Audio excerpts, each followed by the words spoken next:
all, let's see how we perform here in the confession, which comes from Ollie. Thank you, Ollie, for today's tale.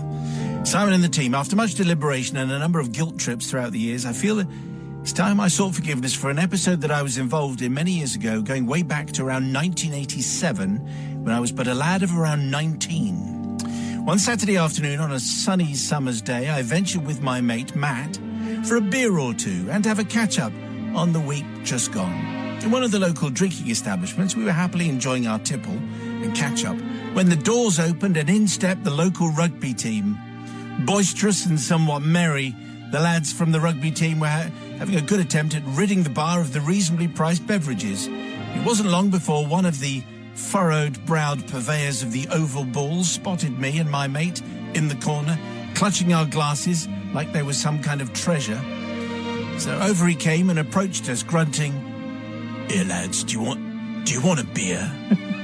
I happen to know that's not the correct accent. No, I mean, but it's all I've got. Ray Winston again, right? I suppose it could have been worse. We both declined the very kind invitation, as we didn't particularly wanted to get to a drinking game with a rugby team, and certainly didn't want to end up by pouring beers over our heads, because that's where it always ended. One of the fellow rugby players yelled, "Oi, Tez, leave them alone. They're just trying to have beer on their own." And it rhymed, and it was lovely, much to rapturous laughter from the rest of the Oval Ball Brigade. Anyway, so one of them was called Tez. During the next 30 minutes, I probably heard all their names, but there's a reason why Tez sticks in the mind. The scrum squad left the pub around 2 or 3 minutes before we moved on, desperately hoping to avoid them in the next drinking establishment, of which there were many to choose from. Now, directly outside the pub, we were greeted with a sight that can best be described as one of the funniest things I'd ever seen. The rugby lads had decided to bet Tez a beer that he couldn't fit into the Postman Pat child's ride that was located outside a shop just opposite the pub. Well, rugby lads being what they are, Tez took on the challenge. So there he was, all 6'4" of him, squeezing his way inch by inch into the bright red child's ride. Could he do it? Would he manage to squeeze his 19 stone and then some frame into this poor creaking machine? After much struggling, cursing and a whole lot of laughing from the rest of the rugby team, he'd mastered it, and Tez was on the ride. With his head hanging out the front window of the ride, each arm out of both doors, his knees jammed against a minute steering wheel, and his back end rammed into the rear section of Postman Pat's van, there he was, he'd mastered the quest. It was then that a panicked look came over the face of Tez. He was quickly going a bright shade of red and parts of his bulky anatomy purple. He was asking for help from his mates to get him out, pleading with them and asking them to help free him from the machine. In true rugby day-out fashion, the rest of the team did exactly what I thought they'd do. They walked off and headed to the next pub, leaving poor old Tez in the middle of the precinct, stuck into the Postman Pat ride, surrounded by bewildered children and annoyed parents. Tez caught my eye and said, Here, mate, I offered to buy you a beer. Can you help me?" Well, how could I refuse? I told him to wait there and I'd be back in a moment. True to my word, I was back within a minute, and in my hand, the answer to many prayers. Not a hacksaw, not bolt cutters. No, in my hand was a pound's worth of 20p pieces. And you could put as many 20p pieces in the ride as you liked and just leave it running. I placed the 20p pieces into the slot and pressed start. And off the machine went, rocking, or more like creaking back and forth, the delightful music playing Postman Pat, his black and white cat, over and over again. The bewilderment in the children's faces had turned to delighting, giggling laughter. The parents were even more annoyed as the expletives emitting from Tez's mouth should never be heard anywhere near a child's ride, ever.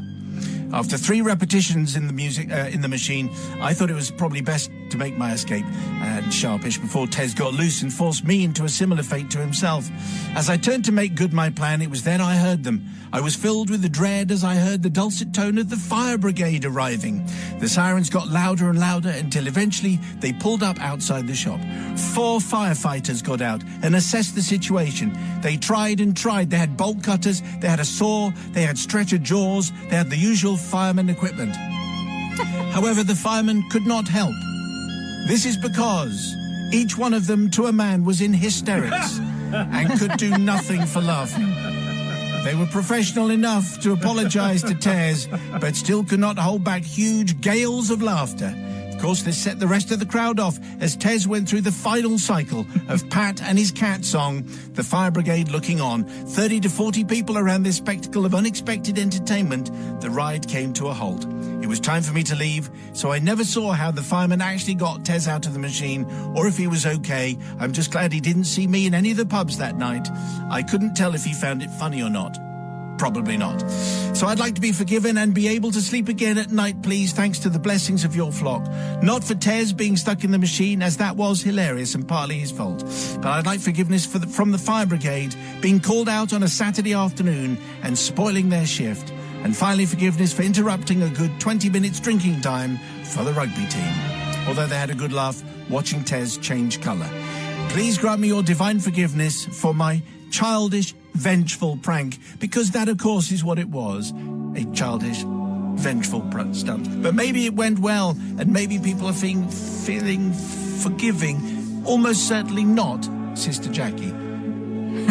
Whilst I do applaud the despicable nature of the prank, I think traumatising young children for life, where never again could they look at a postman without quivering and remembering that rage against that particular machine. So I'm afraid not forgiven, no. I suspected that rage against the machine is very, very good. Very good, I think so. Brother from another gutter. The rugby boys all got their comeuppance, and I think we were very much hoping they would be. And 20p well spent, in fact, several 20p's well spent. I'm definitely going to be forgiving, and I think all right-minded people will do as well. Well, we'll find out, shall we? So it's kind of split here.